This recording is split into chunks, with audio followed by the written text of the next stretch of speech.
প্রিয় দর্শক, সুখের খবর, মঙ্গলের খবর, উন্নয়নের খবর ভিত্তিক অনুষ্ঠান উন্নয়নের পথে দেখার জন্য আপনাদের সাদর আমন্ত্রণ জানাচ্ছি। আজ আমি চলে এসেছি দিনাজপুর জেলার গৌরীপুর উপজেলার সেই পুনর্বাবা নদীতে। এই পুনর্বাবা নদীটি একটি খরস্রোতা নদী। এখানে 99 ফুট পর্যন্ত নদীতে গভীরতা আছে, প্রচুর পানি এখান দিয়ে চলে যায়। আর এই যে গৌরীপুর, এই গৌরীপুর থেকে মাত্র 4-5 কিলোমিটার পরেই এই নদীর পানি ভারতে গিয়ে প্রবেশ করেছে। অথচ এই গৌরীপুর এবং বিরলে ভূ উপরিস্থ পানির স্তর এতটা নিচে নেমে গেছে যে টিউবওয়েল চেপে এখানে আর পানি পাওয়া যায় না। আপনারা উত্তরবঙ্গের কথা জানেন, সেই তিস্তা নদীর অববাহিকায় একসময় মরুকরণ শুরু হয়েছিল। তারপর পানি উন্নয়ন বোর্ড তিস্তা প্রকল্প করার কারণে সেখানে সবুজ দৃশ্য এসেছে, শ্যামলিমা এসেছে ফসলের উৎপাদন। আজকে এই যে পুনর্বাবা নদীর তীর, এখানে পানি নেই বলে, এখানে সেচ সুবিধা নেই বলে এই এলাকায় ফসলের চাষ কমে গেছে। এলাকার মানুষের মধ্যে এসেছে দারিদ্রতা। অথচ এই নদীটিকে কাজে লাগিয়ে আমরা ইচ্ছে করলেই এই এলাকায় ফসলের চাষাবাদ বৃদ্ধি করতে পারি, এলাকার আর্থসামাজিক অবস্থার ব্যাপক পরিবর্তন ঘটাতে পারি। এখানে পানি উন্নয়ন বোর্ড যদি মাত্র 45 কোটি টাকা খরচ করে একটি রেগুলেটর নির্মাণ করে, তাহলে সন্নিহিত এলাকায় চাষাবাদ সহজতর হবে। এবং সবচেয়ে মজার ব্যাপার হচ্ছে, এই চাষাবাদের জন্য কোনো সেচ পাম্পের প্রয়োজন পড়বে না। গ্র্যাভিটির মাধ্যমে সেচ করে এখানে ফসলের চাষ করা যাবে। অথচ সেদিকে কারো খেয়াল নেই। যদি এখানে এটা করা হয় তাহলে কোনো ডিজেল লাগবে না, কোনো পাম্প লাগবে না, সারা বছর ধরে এখানে ফসল উৎপাদন হবে। পাশাপাশি এলাকার জলবায়ু পরিস্থিতির ব্যাপক উন্নতি হবে। একটি সুখের কথা যে আমাদের বর্তমান পানি সম্পদ মন্ত্রী ব্যারিস্টার আনিসুল ইসলাম মাহমুদ, বর্তমান পানি সম্পদ প্রতিমন্ত্রী মোহাম্মদ নজরুল ইসলাম বীর প্রতীক এবং পানি সম্পদ সচিব ডক্টর জাফর আহমেদ খান, তারা সকলেই সারফেস ওয়াটারের মাধ্যমে ইরিগেশনের ব্যাপারে অত্যন্ত আন্তরিক। যেগুলো হয়ে গেছে সেগুলো তো প্রতিপালন করতেই হবে। নতুন সারফেস ওয়াটারের এই সমস্ত প্রজেক্ট যাতে বাস্তবায়ন করা যায় সে ব্যাপারেও তাদেরকে আন্তরিক হতে হবে।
দিনাজপুর জেলার গৌরীপুর নামক স্থানে পুনর্ভবা নদীর উপরে একটি রেগুলেটর নির্মাণের কার্যক্রম হাতে নেওয়া হয়েছে।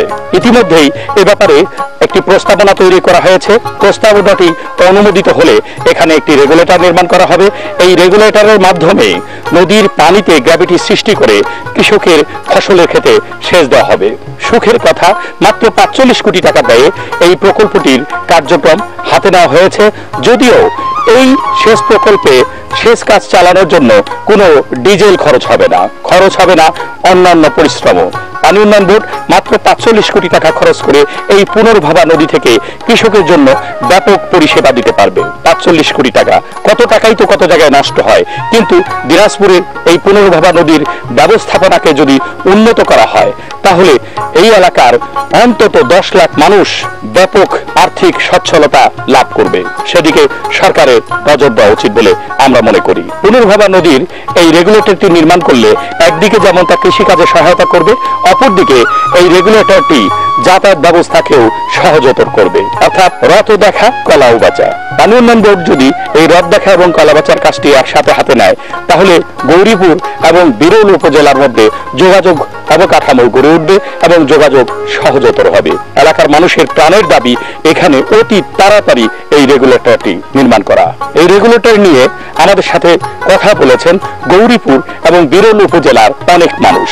তারা তাদের প্রাণের দাবি নিয়ে আমাদের সাথে বিভিন্ন কথা বলেছেন।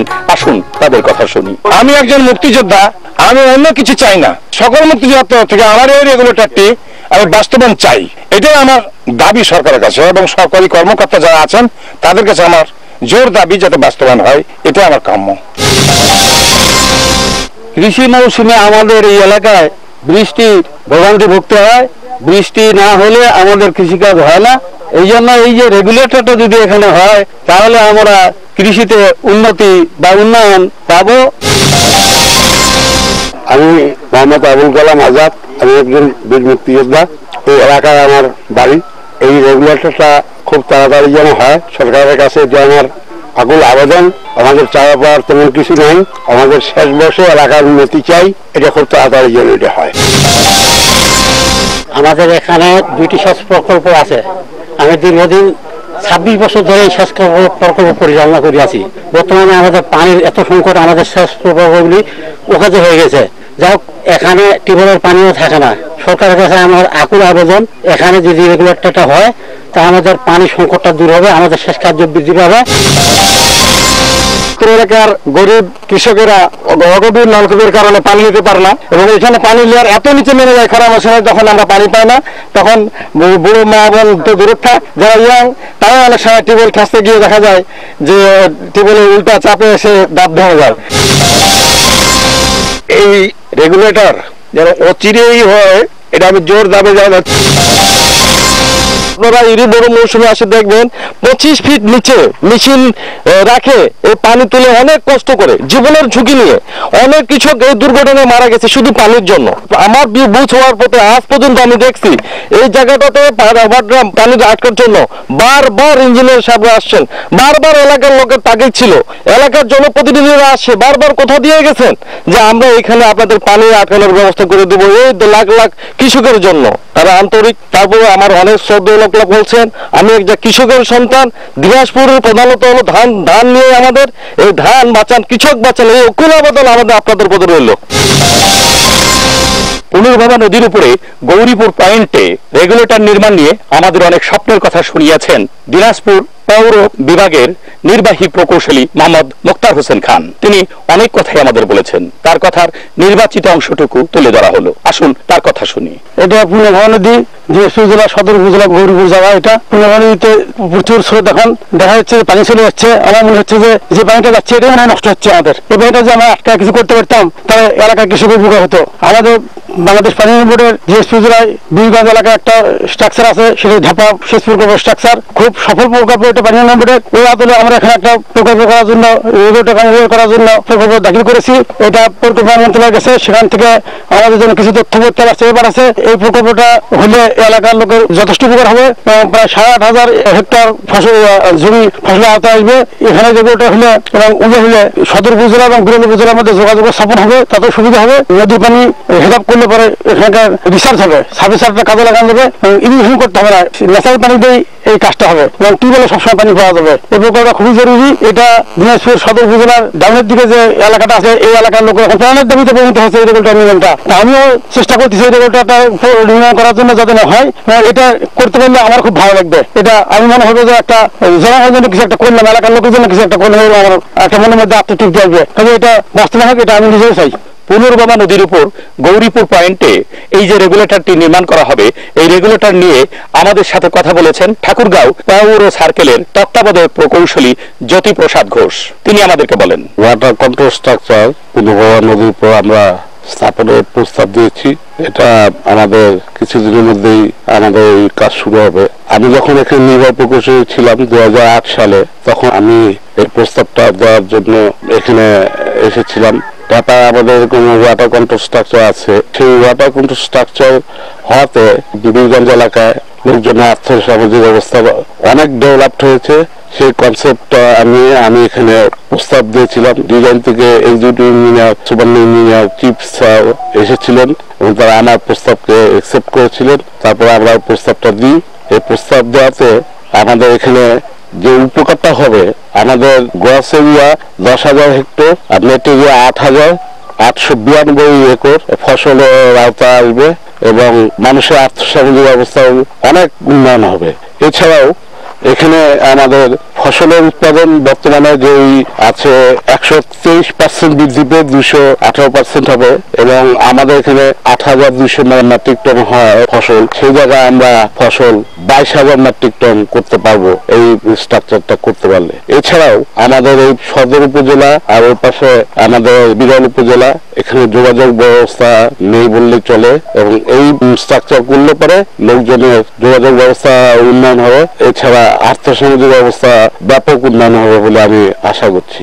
এছাড়াও এই প্রজেক্টে আরেকটা কনসেপ্ট হচ্ছে আমরা সারফেস ওয়াটার দিয়ে ইরিগেশন করবা। এই সারফেস ওয়াটার দিয়ে ইরিগেশন করলে আপনার গ্রাউন্ড ওয়াটার টেবিল বৃদ্ধি পাবে, যাতে লোকজন টিউবওয়েল ইউজ করতে পারবে।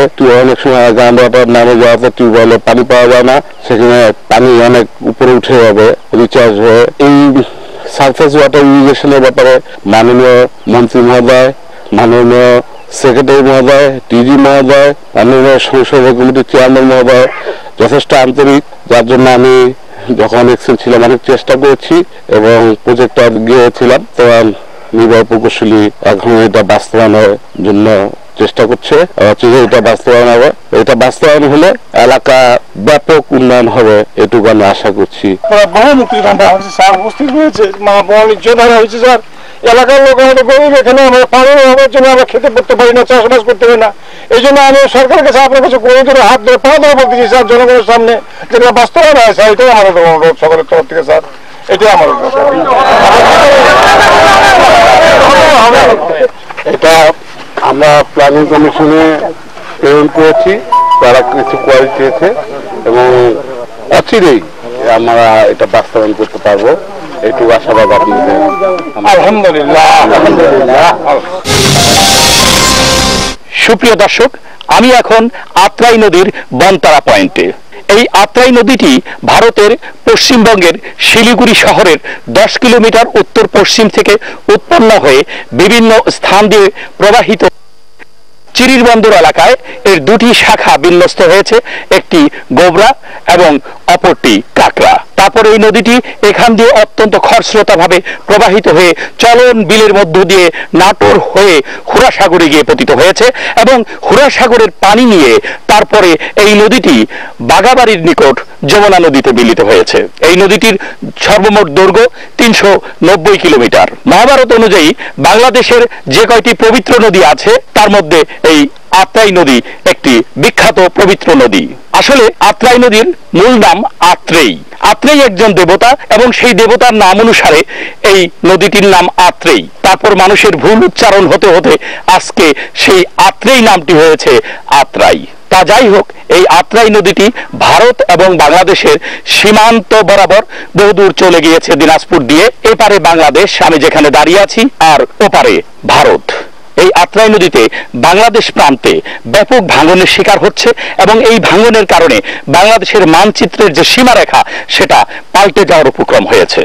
আমরা দেশ নিয়ে গর্ব করি, দেশকে ভালোবাসি, দেশ নিয়ে অনেক কথাই বলি, কিন্তু দেশের মানচিত্র রক্ষায় এই আত্রাই নদী বরাবর আরো বেশি প্রোটেক্টিভ ওয়ার্ক করতে হবে এবং যেখানেই ভাঙন সেখানে প্রোটেক্টিভ ওয়ার্ক না করা হলে একদিন আমাদের মানচিত্র পাল্টে যাবে এবং আমাদের মানচিত্রের অভ্যন্তরের ভূমি খাবলে খাবলে খাবে ভারত। সেদিক থেকে আমাদের সতর্ক হওয়া উচিত। আমি ইতিপূর্বে বলেছিলাম বাংলাদেশের সীমান্ত নদীগুলোতে যাতে অধিকতর মনিটরিং থাকে, এজন্য পানি উন্নয়ন বোর্ডের অধীনে একটি আলাদা মনিটরিং সেল করা দরকার, যারা সীমান্ত নদীগুলোর পর্যবেক্ষণ করবে। আশা করি পানি উন্নয়ন বোর্ড এই সীমান্ত নদীগুলোতে যাতে অধিকতর প্রোটেক্টিভ কাজ হয় এবং বাংলাদেশের 1 ইঞ্চি জমি যাতে অন্য কেউ দখল করে না নিতে পারে, নদীর ভাঙনের কারণে যাতে অপর প্রান্তে রিক্লেম না হয়, সে ব্যাপারে অধিকতর সতর্ক থাকবেন এই আশাবাদ ব্যক্ত করছি।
প্রিয় দর্শক, দিনাজপুর জেলার আত্রাই নদীর এই পয়েন্টে এসে আমার একটি গানের কথা মনে পড়লো। এই কূলে আমি আর ওই কূলে তুমি, মাঝখানে নদী এই দূরে বয়ে যায়। সুন্দর একটি গান, কিন্তু সেই গানের ব্যঞ্জনা এখানে বাস্তব হয়ে উঠেছে। এপারে বাংলাদেশের গঙ্গাপ্রসাদ আর ওপারে ভারতের দাউদপুর, মাঝখানে এই আত্রাই নদী বয়ে গিয়েছে।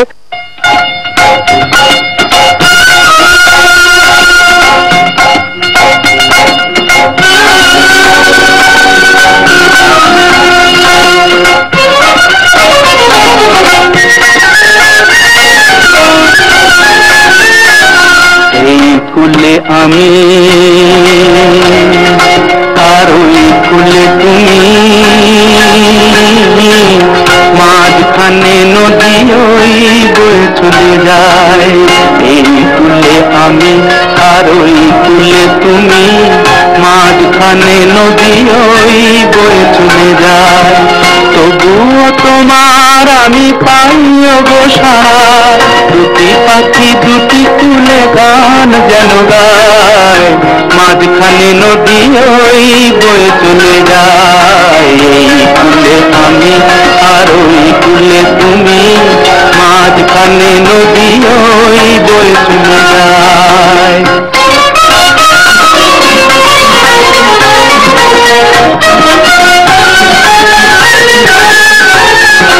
যুগে যুগে তুমি মরে বেঁধেছিলে কুল ডোরে, যুগে যুগে তুমি মরে বেঁধেছিলে কুল ডোরে। তাই আজ বসে থাকি আশায় আশায়, মাঝখানে নদী ওই বয়ে চলে যায়। এই কূলে আমি আর ওই কূলে তুমি, মাঝখানে নদী ওই বয়ে চলে যায়।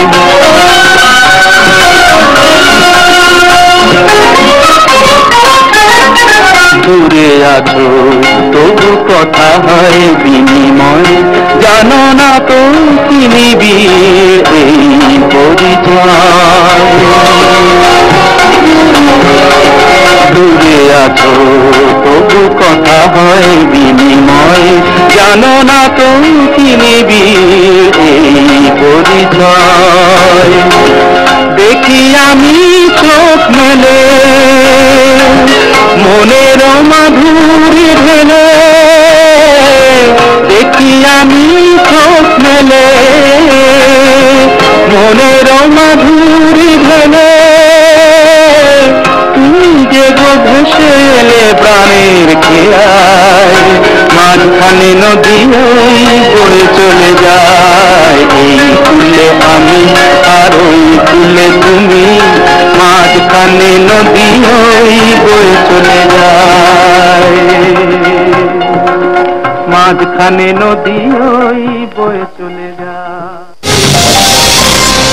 দিনাজপুর সদর উপজেলার গঙ্গাপ্রসাদ এলাকায় এখন আমি আত্রাই নদীর পারে, এখানে এক পারে বাংলাদেশের গঙ্গাপ্রসাদ, অন্য পারে ভারতের দাউদপুর। আমরা গত অর্থ বছরে এখানে 700 মিটার নদীটি সংরক্ষণ করার হাতে নিয়েছি। চুক্তি মূল্য ছিল 6,10,00,000 টাকা। আমরা বরাদ্দ পেয়েছি মাত্র 2 কোটি টাকা।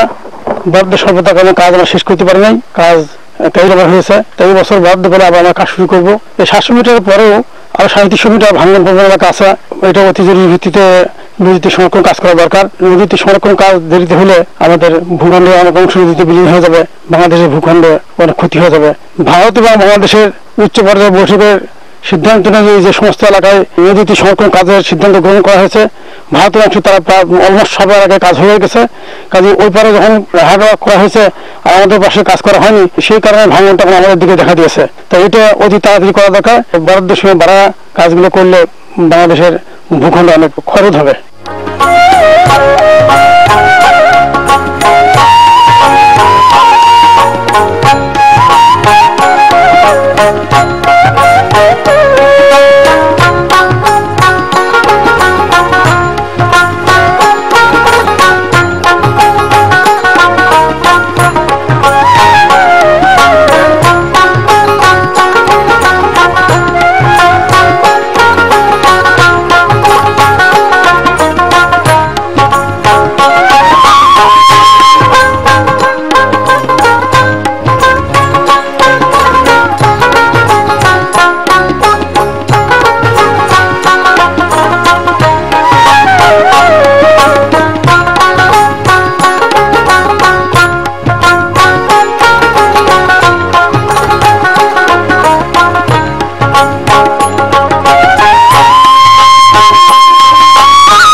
সুপ্রিয় দর্শক, অল্প টাকায় কিভাবে ভালো কাজ করা যায় এই পানির স্রোত এবং এই পানির যে ঢেউ, এটা আপনাদেরকে বলে দেবে।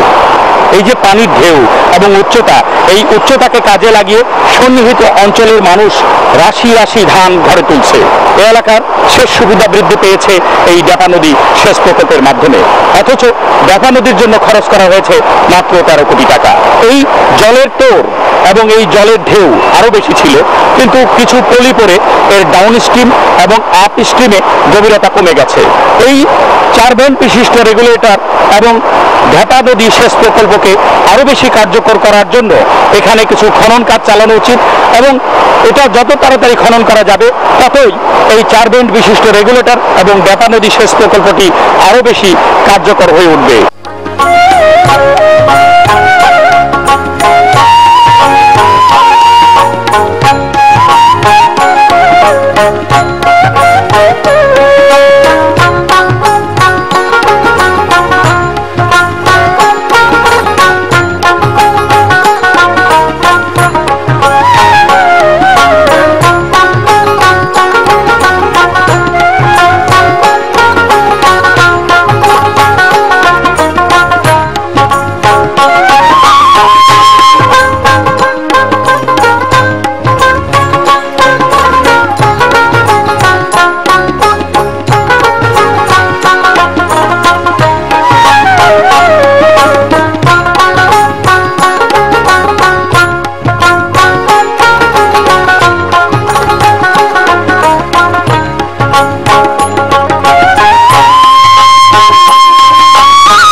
সুপ্রিয় দর্শক, এটা দিনাজপুর জেলার ডেপা নদী এবং ডেপা নদী সেচ প্রকল্প। এই সেচ প্রকল্পটি 2001 সালে সম্পন্ন করা হয় এবং এই সেচ প্রকল্পটি তৈরি করতে মাত্র 13 কোটি টাকা খরচ করে এখানে 1136 হেক্টর জমিতে সেচ সুবিধা প্রদান করা হয়েছে। এই সেচ সুবিধা প্রদানের কারণে এই এলাকার মানুষজনের ব্যাপক উন্নয়ন হয়েছে। মূলত এটা ডেপা নদী। এই ডেপা নদীতে একটি 4 ভেন্ট বিশিষ্ট রেগুলেটর নির্মাণ করা হয়েছে। এই রেগুলেটর দিয়ে পানি নিয়ন্ত্রণ করা হয়, পানি আটকে রাখা হয়, এবং এখানে পানি আটকে থাকার কারণে যে গ্র্যাভিটি সৃষ্টি হয় সেই গ্র্যাভিটির মাধ্যমে আপ স্ট্রিমে লোকজন এখান থেকে পানি নিয়ে সেচ সুবিধা পেয়ে থাকে। মাত্র 13 কোটি টাকা ব্যয় করে এখানে একটি ক্লোজার নির্মাণ করা হয়েছে, একটি অবকাঠামো নির্মাণ করা হয়েছে এবং একটি রেগুলেটর নির্মাণ করা হয়েছে। মজার কথা হচ্ছে যে এই যে ডেপা সেচ প্রকল্প, এই ডেপা সেচ প্রকল্প পরিচালনা করার জন্য আর নতুন করে পানি উন্নয়ন বোর্ডের কোনো খরচ করতে হয় না। এই যে ডেপা নদী সেচ প্রকল্প, এই প্রকল্প চালাতে কোনো ডিজেলের প্রয়োজন হয় না কোনো জ্বালানির। এরকম প্রকল্প আরো চালু করা দরকার। পানি উন্নয়ন বোর্ড সারা বাংলাদেশে এরকম প্রকল্প অনেকগুলোই করেছে, কিন্তু এই যে ডেপা নদী, এই ডেপা নদী থেকে সামান্য কিছুটা ডাউন স্ট্রিমে আরেকটি নদী আছে, সেই নদীটির নাম পুনর্ভবা। সেই পুনর্ভবা নদীর গৌরীপুর অংশের কথা আমরা অনুষ্ঠানের শুরুতেই আপনাদেরকে বলেছি। সেখানে যে লোকজন আছে তারা দীর্ঘদিন দাবি জানিয়ে আসছে যাতে পুনর্ভবা নদীর গৌরীপুর অংশে একটি রেগুলেটর হয়। আপনারা দেখে থাকবেন এই যে রেগুলেটরটি, এই রেগুলেটরটি শুধু পানি নিয়ন্ত্রণ করছে না, এটি এলাকার যাতায়াতের এক উত্তম মাধ্যম হয়েছে। এটি একদিকে রেগুলেটর, অন্যদিকে এটি একটি সেতুর কাজও করছে। ঠিক একইভাবে পুনর্ভবা নদীর গৌরীপুর অংশে যদি একটি রেগুলেটর নির্মাণ করা হয়, সেই রেগুলেটরটি বিরল এবং দিনাজপুর সদরের মধ্যে একটি যোগাযোগ অবকাঠামো গড়ে তুলবে এবং সন্নিহিত অঞ্চলের মানুষের যোগাযোগ ব্যবস্থার উন্নতির সাথে সাথে সে এলাকার কৃষিক্ষেত্রে ব্যাপক উন্নয়ন ঘটবে। মজার ব্যাপার হচ্ছে সেই গৌরীপুর অংশে একটি রেগুলেটর নির্মাণ করতে পানি উন্নয়ন বোর্ডের মাত্র 45 কোটি টাকা লাগবে। এই টাকা যদি পানি উন্নয়ন বোর্ড প্রদান করে, এই টাকা যদি পানি সম্পদ মন্ত্রণালয় প্রদান করে কিংবা অর্থ মন্ত্রণালয় থেকে এই টাকা যদি বরাদ্দ দেওয়া হয়, পরিকল্পনা কমিশন তথা পরিকল্পনা মন্ত্রণালয় এই বিষয়টি যদি ভালোভাবে ভেবে দেখে পুনর্ভবা নদীর উপরে যদি একটি প্রকল্প প্রণয়ন করে, সেখানে রেগুলেটর নির্মাণ করে, তাহলে সন্নিহিত অঞ্চলের ব্যাপক উন্নয়ন ঘটবে এবং পানি উন্নয়ন বোর্ড এরকম একটি কল্যাণকামী প্রকল্প বাস্তবায়নে কোনোরূপ গড়িমসি করবে না, এই আশাবাদ ব্যক্ত করে ডেপা নদী সেচ প্রকল্প থেকে সবাইকে শুভেচ্ছা জানিয়ে বিদায় নিচ্ছি। আসসালামু আলাইকুম, খোদা হাফেজ।